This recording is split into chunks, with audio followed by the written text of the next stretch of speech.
Perkenalkan, nama saya Niketur Maheni. Saya mahasiswa PPG dalam jabatan tahun 2025 pada LPTK Staf Negeri Empu Kulturan Singaraja. Saya mengajar di SMA Taruna Widya Garuda Bali, Kecamatan Mengui, Kabupaten Badung, Provinsi Badung. Om Santi Santi Santi Om. Selamat pagi anak-anak. Selamat pagi. Pada sana Pangendali Om Swastiastu. Apa kabarnya hari ini? Baik. Apakah kalian sudah sarapan? Siap. Sebelum lanjut ke pelajaran, silakan sahabat dilakukan protap.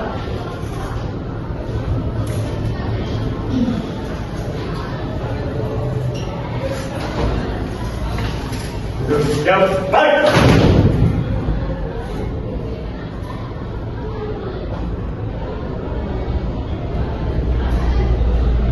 Apa? Kelas 3. Siswa. Jumlah 30. Lengkap. Selanjutnya siap ikuti pelajaran. Pimpin doa. Beri doa. Sebelum mulai pelajaran, mulai.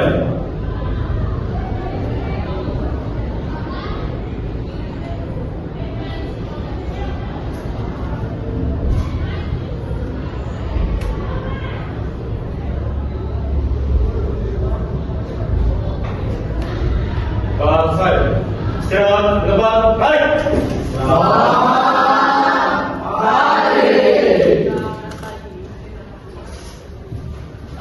Baik anak-anak, nanti pada saat laporan menyampaikan kalau hari ini kalian untuk kehadirannya lengkap. Apakah benar hari ini hadirannya lengkap? Oke, terima kasih. Berarti untuk absen hari ini, pada pertemuan hari ini itu semuanya hadir. Ya. Nah, jadi lalu kita sudah pelajari tentang Punarbawa dan juga Karmapala. Apakah setiap perbuatan pasti ada balasannya? Ya, pasti ada balasannya. Ya, Ibu akan menyampaikan tujuan pembelajaran hari ini. Ya, jadi tujuan pembelajaran hari ini adalah peserta ini dapat menghubungkan ajaran Punarbawa dengan Karmapala sebagai wahana memperbaiki kualitas diri. Di sini tujuannya bukan hanya mengenal pengertian Punarbawa dan Karmapala aja, tapi kalian juga harus tahu bagaimana menghubungkan ajaran Punarbawa dengan Karmapala sebagai wahana memperbaiki kualitas diri. Ya, jadi sebelum masuk ke materi, silakan ini mau mengisi dengan SPP dulu supaya nanti saat menerima pembelajaran kalian bisa fokus. Ya, sudah. Yuk, silakan berdiri.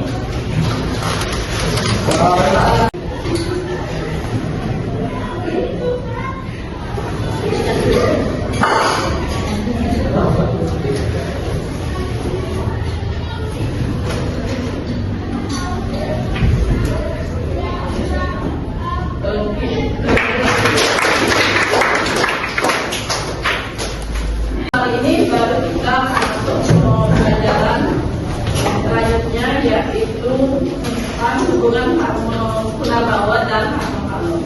Nah, di dalam Punarbawa dan Karmapala itu kita tidak terlepas dari yang namanya tabur tuai sebab akibat. Jika tadi di awal Ibu menjelaskan bahwa setiap perbuatan pasti ada hasilnya, pasti ada akibatnya. Ya. Kalau misalnya ini, contohnya adalah tabur tuai sebab akibat. Jika kalian menanam padi, maka padilah yang akan kalian tuai. Ya, tuai. Selanjutnya, jika kalian rajin belajar, maka mendapatkan nilai baik dan baik. Nah, pertanyaan sekarang terkait dengan tabur tuai atau sebab akibat. Jika setiap perbuatan ada balasannya, bagaimana ini bisa mempengaruhi kehidupan kita? Tidak hanya sekarang, tapi juga nanti jika ada kelahiran kembali. pikiran kalian ketika mendengar kata akibat? Apa yang muncul dalam pikiran kalian itu ketika kalian mendengar kata akibat? Saya menjawab, silakan angkat tangannya. Ya, silakan kembali. Di sini menjawab dari yang dari pikiran saya menggunakan akibat itu adalah hasil dari perbuatan seseorang. Hasil dari perbuatan seseorang. Oke, ada yang lain? Ya, silakan. Yang izin menjawab.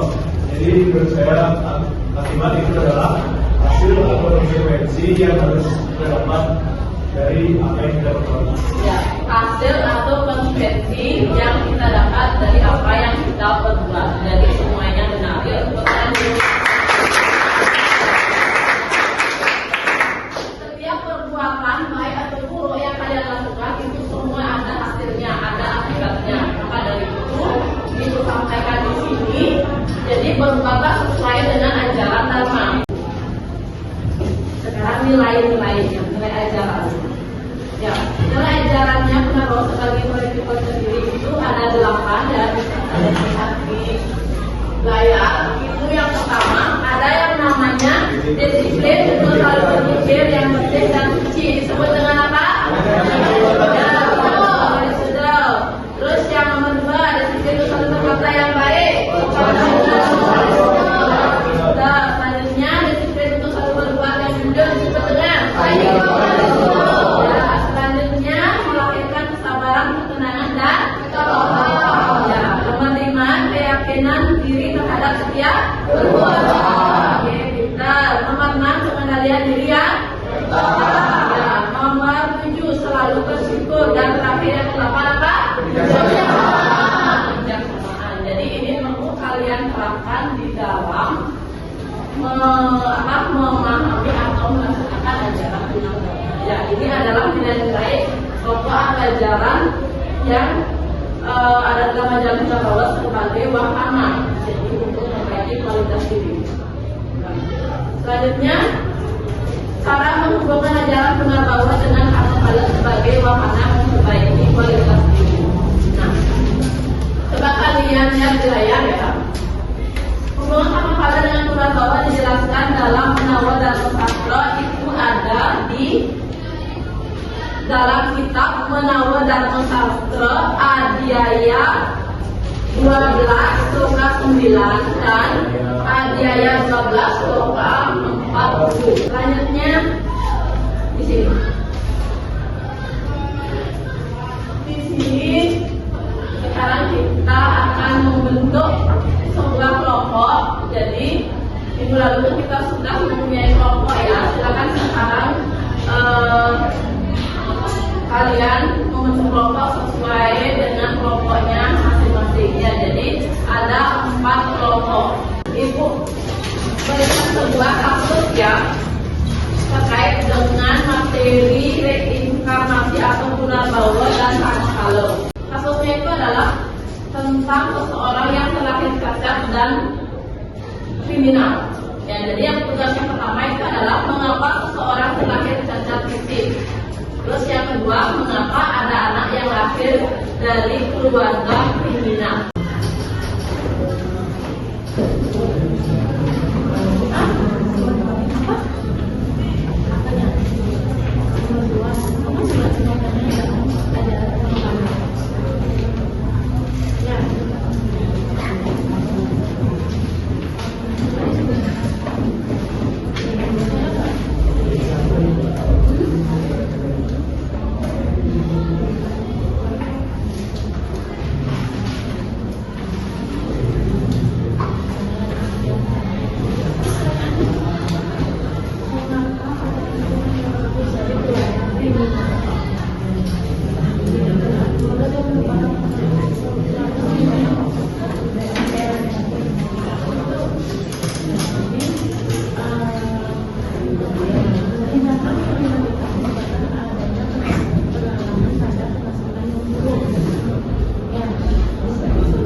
Sudah habis.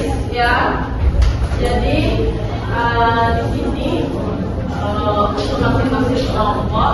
Silakan mempresentasikan hasil kelompoknya. Perwakilan dari kelompok 2. Sama seperti kelompok tadi, saya akan menjelaskan menyampaikan hasil tugas setelah hari buat. Soal yang pertama yaitu mengapa ada anak yang terlahir cacat fisik. Jadi pendapat dari kelompok 2 yaitu anak yang terlahir dengan cacat fisik dikarenakan bisa saja kehidupan terdahulu ia melakukan perbuatan atau hal buruk. Tetapi bukan berarti yang terlahir cacat itu sebagai kejahatan. Oleh karena itu ajaran sang cinta Paolo yaitu kakak yang lalu, namun bagi didapatkan buah atau hasilnya pada kelahirannya sekarang. Untuk soal yang kedua, mengapa ada anak yang terlahir dari keluarga kriminal? Jawabannya 11-12 sama jawaban 1 yaitu anak yang terlahir dari keluarga kriminal yaitu dikarenakan bisa saja ia di kehidupan terdahulu melakukan tindakan kriminal karena bahwasanya kami sebagai umat Hindu mempercayai ajaran Buddha dan Pahala di mana hukum tabur tuai atau sebab akibat itu yang ada.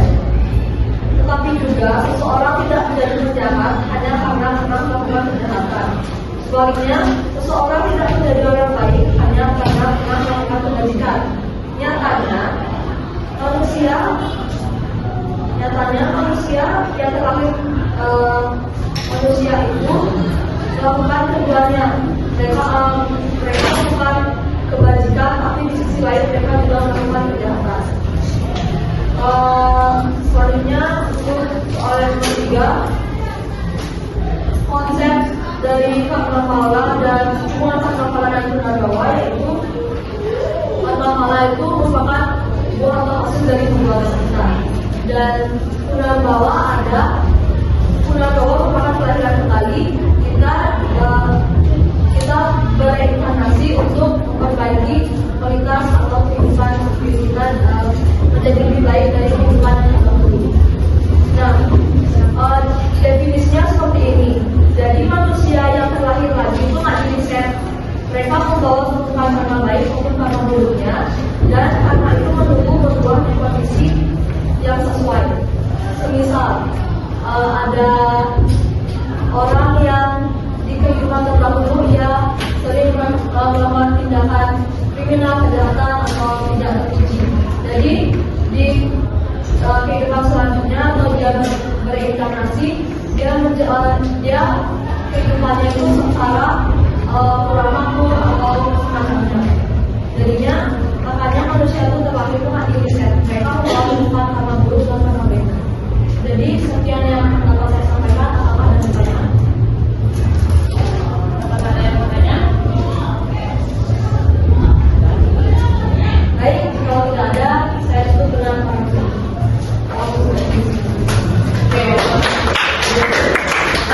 Terima kasih untuk hari ini karena kalian sudah berdiskusi dengan baik, terus mempresentasikannya dengan baik, ya. Jadi kenapa anak itu bisa terlahir cacat? Itu kalau dihukum cacat dan terlahir di keluarga kriminal, itu kalau bisa dihubungkan dengan ajaran Punarbawa dan Karma Pahala itu sangat erat sekali. Ya, karena yang pertama itu terkait dengan Karma Pahala, yaitu yang dijelaskan oleh Vidya tentang Sanjita Karma Pahala. Karma yang terdahulu itu kita nikmati yang sekarang. Jadi seperti itu ya. Mungkin di kehidupan yang lalu, di kelahiran yang lalu itu dia melakukan perbuatan buruk, sehingga di kelahiran sekarang atau kalinya itu dia itu menikmati hasilnya. Sehingga kita menimbulkan anak yang lahir cacat dan juga anak yang lahir di keluarga kriminal. Jadi seperti itu. Jadi setiap perbuatan itu ada hasilnya. Jadi hari ini mari kita sama-sama untuk selalu menerapkan ajaran Buddha, yaitu berpikir, berkata, dan berbuat yang baik. Sebelum nanti kita ke kesimpulan, di sini bahkan mau mengekspresi lagi ya, ini terkait dengan Buddha juga. Silakan pada cari pasangan untuk membaca ini. Silakan berdiri.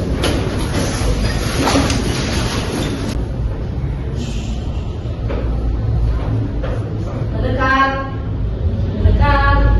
menjauh, mendekat, menjauh, tegak.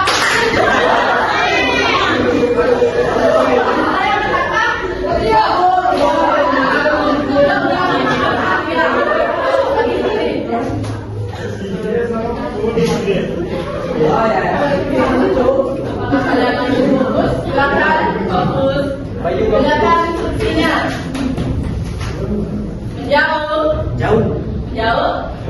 Dekat. Jauh. Dekat. Dekat.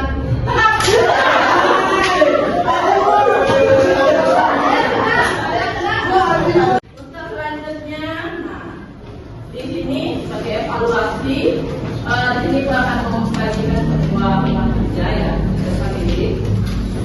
Ini dikerjakan secara mandiri, ya.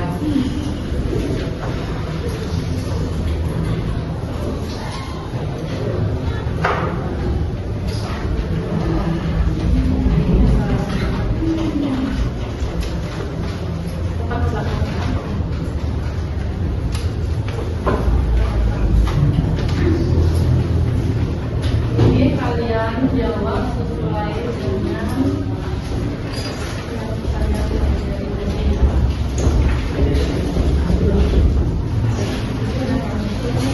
Jadi di sini terima kasih atas kerjasamanya. Kalian itu sudah berusaha dengan baik. Jadi kalian itu sudah baik dalam berkelompok, dalam mempresentasikan, dalam mengikuti pembelajaran. Jadi kalian itu sungguh luar biasa untuk hari ini. Ya, jadi sebagai pembelajaran konstruktif, jadi kita kalian itu menuliskan 1-2 kalimat terkait dengan pelajaran hari ini tentang ajaran purnawirawan dan kampanye. Ya, dan dibuat di kertas lembaran. Kesimpulan pelajaran hari ini terkait dengan ajaran purnawirawan itu adalah hubungan purnawirawan atau kelahiran kembali dan karma masih ada perbuatan sangat berat. Yaitu purnawirawan terjadi karena adanya karma di mana hasil perbuatan baik dan buruk dari kehidupan lampau menentukan kondisi kehidupan berikutnya. Ya, jadi seperti itu. Terus selanjutnya purnawirawan adalah proses kelahiran yang berulang yang dialami jiwa untuk mengalami dan memetik hasil karma atau karma tersebut, menciptakan siklus keberadaan yang terus berputar. Ya, jadi intinya hendaknya seorang selalu berbuat baik agar mendapat pahala yang baik. Jadi apa yang kalian tanam itu yang akan kalian tuai. Ya, jadi setiap perbuatan ada hasilnya. Ya, hari ini karena waktu sudah habis, jadi mari kita sama-sama mengakhiri pelajaran. Yaitu silakan 19 untuk protap untuk menutup pembelajaran.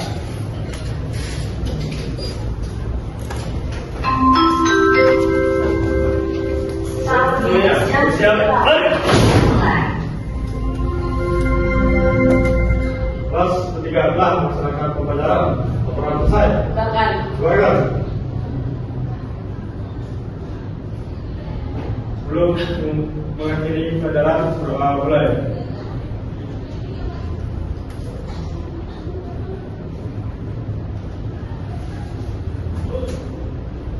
Selesai.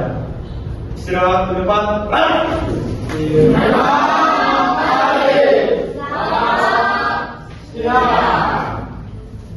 Pada sana.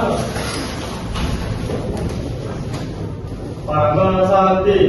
Om Santi Santi Santi Om.